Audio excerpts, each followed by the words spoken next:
Thank you for joining Eileen's Bowling Buddy Skills Training. This training is for both coaches and bowlers alike looking to improve their game.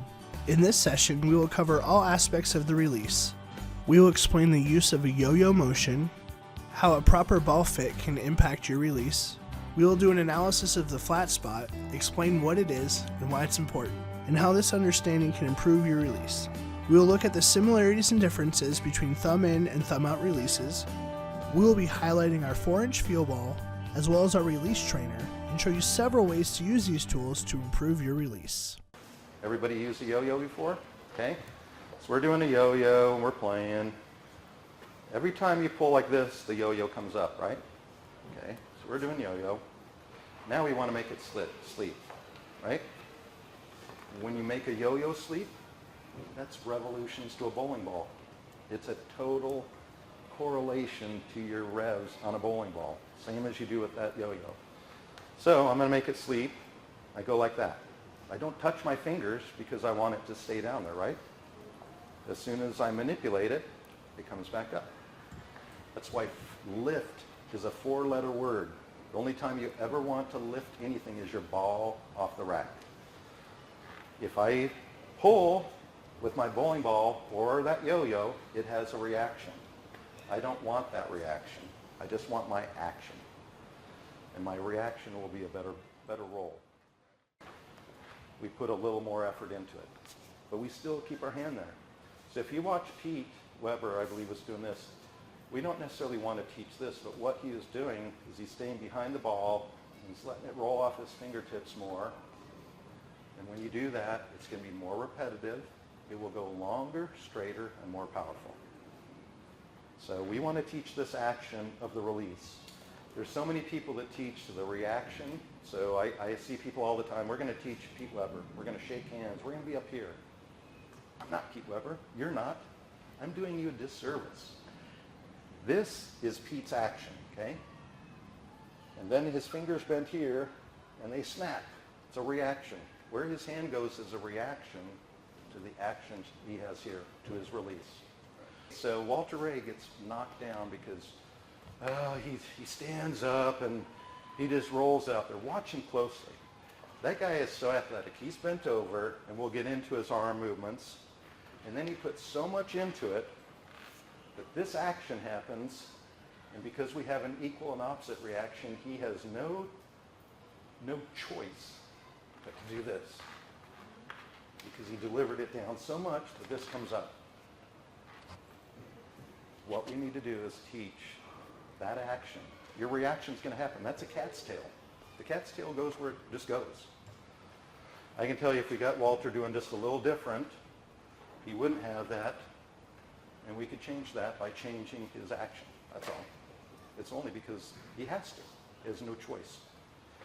So just remember that. So we're going to do a yo-yo. It's not a football. There's not a pro right now that spirals a football that uses that for a bowling ball. There's nobody. Why do we teach it? This is all the coaches teaching us, how to spin a softball or a football. It's not what we do.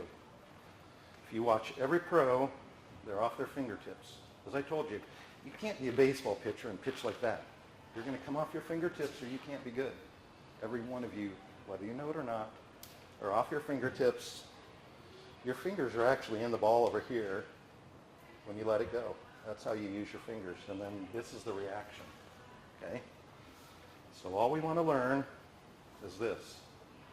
We're learning the yo-yo. This is how you release a ball. Okay? What happens? Everybody starts getting their thumb hole way bigger because they're afraid of the thumb sticking in there. The reason that happens, if you watch my hand here, I'm holding my ball. I'm holding my ball here. As soon as I drop my thumb down, gravity takes it off, right? So if I'm here, 15 pounds of force of the ball. As soon as my thumb hits down, it is taking it off. That's coming off my hand. It's going to come down to my fingertips where now I get to manipulate it. Now let's think of the spinners or the people out here. When their thumb comes out, they're not really getting it down until maybe there, and that's why it catches. Trying to spin it. If you're having troubles, you need a very tight thumb hole. It's like a shoe that's 2 sizes too big. It doesn't work. You need the right size, then learn how to release it. Everybody please go to the 2014 BC full high definition super slow motion video.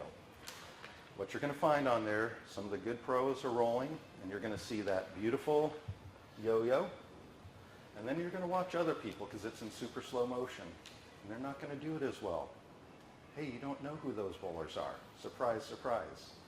Because they're not doing it to the full ability to be able to repeat and be great where you know them. This is a key video that I go to every time to prove to somebody that it's a yo-yo, how it comes off. Dom Barrett, have them look at him. Man, it's so beautiful. It comes, and it's just, how good is that guy? Watch how it comes off his fingertips. It's beautiful. He repeats like nobody else. So our release is right here, correct? This right here is 100% gas. This is all my power, straight down.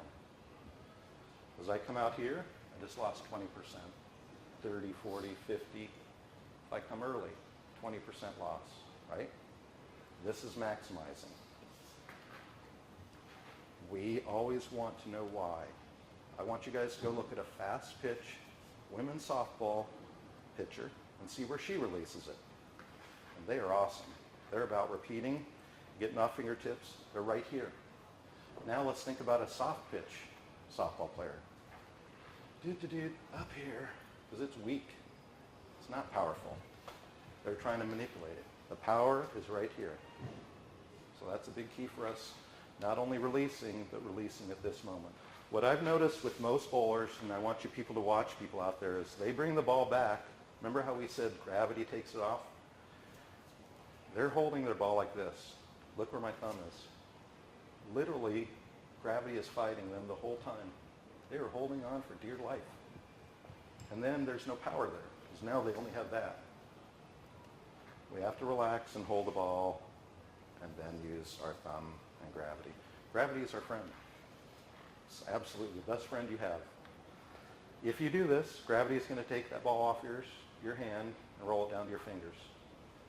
Okay, so what is a flat spot? The flat spot is basically right here, where we have full power and the greatest potential for success when we release it. Okay, but if I'm standing right here at that bottom of my swing, it's only right here, right? There's my flat spot.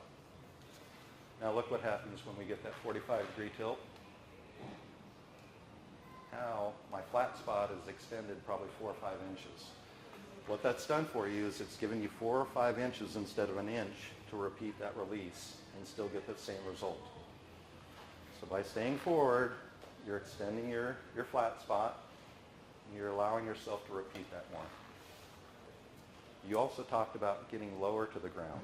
Okay, so this is a key. This is wonderful for Norm Duke and for you. You're a little bit smaller. You're not Mika. You really think Mika should bowl down here? Of course not. But the lower we can get, we now have a longer flat spot. So that's one thing that Norm talks a lot about, is being lower, because he is lower, and that's his skill. Those people that can do it, it's awesome. The other way you affect your flat spot is with your slide and your speed.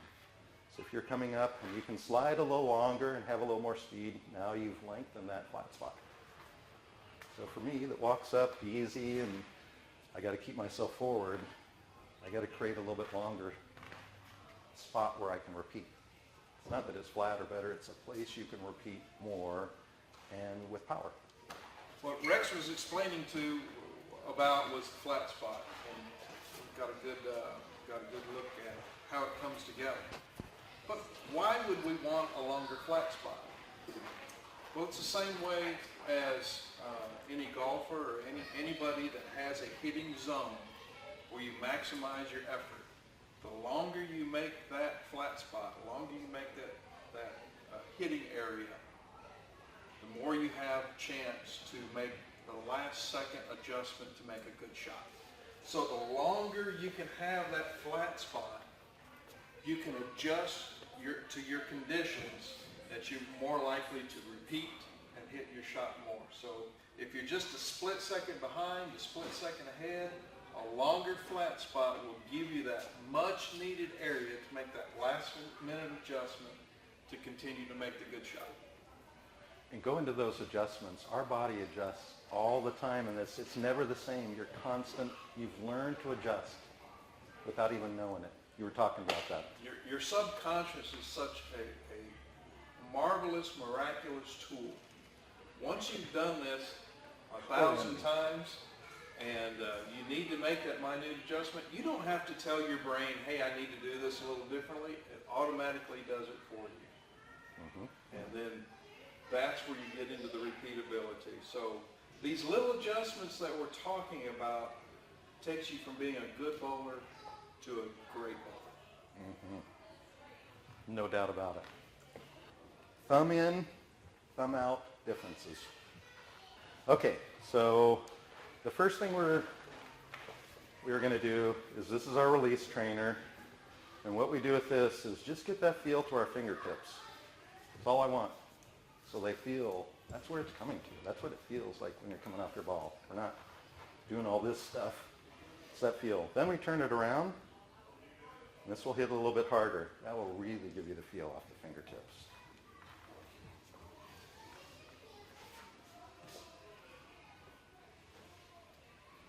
So for those that don't understand it, all of a sudden when they feel that, it's like, oh, fingertips. Now if you flip that upside down, there you go. And hit it a little bit harder. Oh yeah. I know my problem was going with the neck, and I hold on to it for too long. Yep. So that will help you. Just work on your release. It does not matter if you're a two-hander or a one-hander. We're doing exactly the same thing. It's your setup and how you go about rolling the ball, but it's exactly the same. When I hold my ball and I'm thumbs in, I let go of my ball here. Okay, thumbs out, they're holding it, and then they let go of their ball. We end up being one-handed bowlers. We're all one-handed bowlers. We all roll it off our fingertips. If you watch Belmonte, when he's let his ball go, he's here, and so is Pete Weber. They're identical. It's just their approach to delivering that ball. And we're going to get in why it's a little bit different. One-handed to two-handed. The only two-handed bowler in the world is a granny. They have two hands on it. Everybody else is a one-handed bowler. The only difference is your thumb in or thumb out. That's it. If I was young, I'd be going two-handed. And I'm going to explain why. So quite literally, if I've got my thumb in, I cannot. Right there is when gravity gets it out. Basically right there. So I've got this room to play with my bowling ball. My thumb comes out right here. I just lost 30% of my power. 30% in that 1 inch. That's a lot, okay? Guess what happens with two-handers? They have no choice because they're rocking the baby. Look where my shoulders are. Look how athletic I am. They have no choice but to be in the most athletic position there is. We don't have our thumb in. The biggest problem for me is getting a clean thumb release, the smoothest, most repetitive. They don't have that issue. Not only that, look where my fingers are. Look how much more power I can now do than just with my fingers coming out here. Two-handers are in an athletic position, and they have the ability of, to me, twice the power.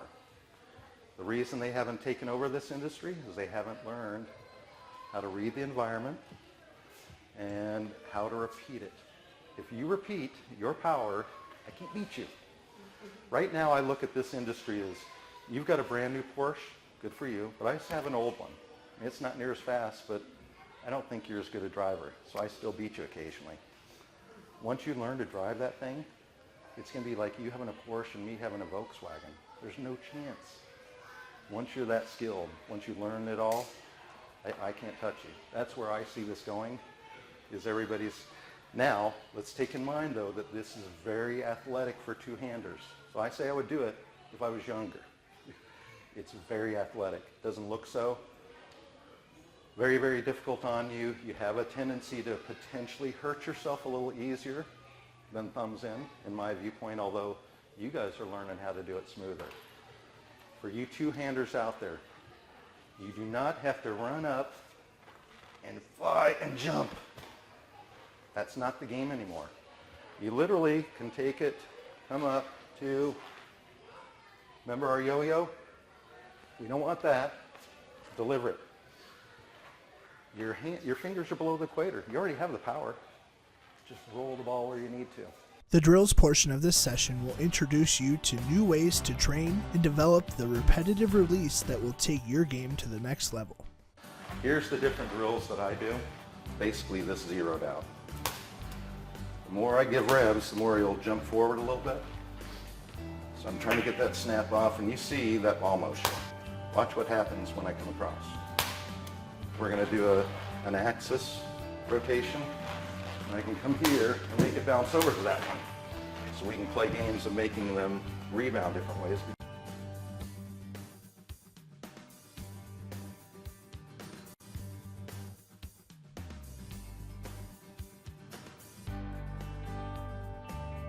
We're trying to feel it off our fingertips. Great shot.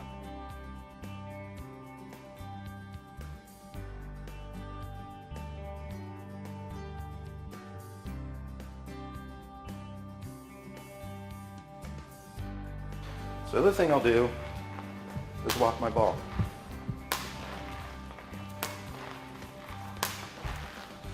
All these things are just going to make you better. Eileen's bowling buddy would like to give a very special thank you to Al Henderson, Austin Martin, Christian Gurney, and Kelly Skalaki, as well as Seminole Lanes in Florida for hosting our recent camp. For more info on our tools and coaching, stop by our website or give us a call. See you next time on Eileen's Bowling Buddy Skills Training Series.